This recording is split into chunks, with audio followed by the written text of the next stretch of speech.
All right, so worst date part 2. So with the racetrack, I didn't think it was a bad idea because there's so much different things to do there.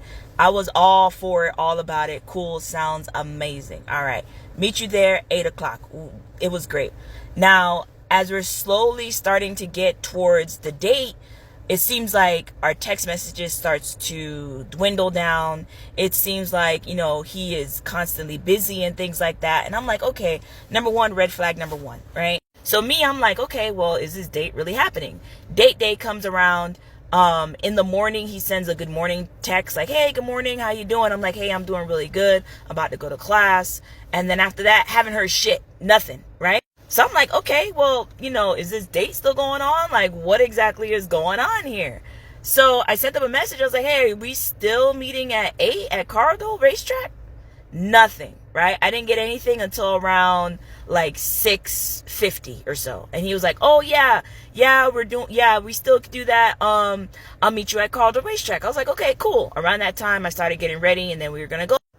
So as I was getting ready, I'm about to leave the house around 7:30ish. He's like, hey, change of plans. Instead of going to Carlo Racetrack, can we go somewhere else? It's like, oh, I have to get off of work a little bit later, and let's go to a different spot. And I was like, the hell? Okay, that's kind of weird.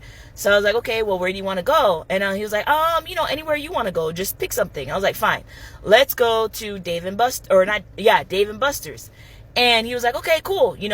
Which one is it? Send him an address, all that good stuff. And I was like, okay, are you still going to be there at 8? He's like, well, it's a little bit further. So I should be there around like 8:10. I was like, okay, great, whatever. So I'm strolling through. I still get there, around like 7:45 because I still like to be early. You know what I mean? So I'm there and I'm just sitting there waiting. 8 o'clock rolls by, nothing. 8:05 rolls by, nothing. 8:10 rolls by, nothing. 8:15 rolls by, nothing. And I'm like, what the fuck? So he shows up around 8:20, like 8:25. So a little later.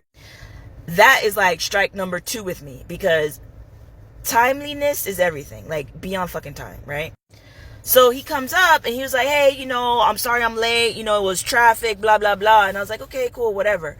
So yeah, let's go get something to eat. We go to the eating part, like the eating restaurant of Dave and Buster's, sit down.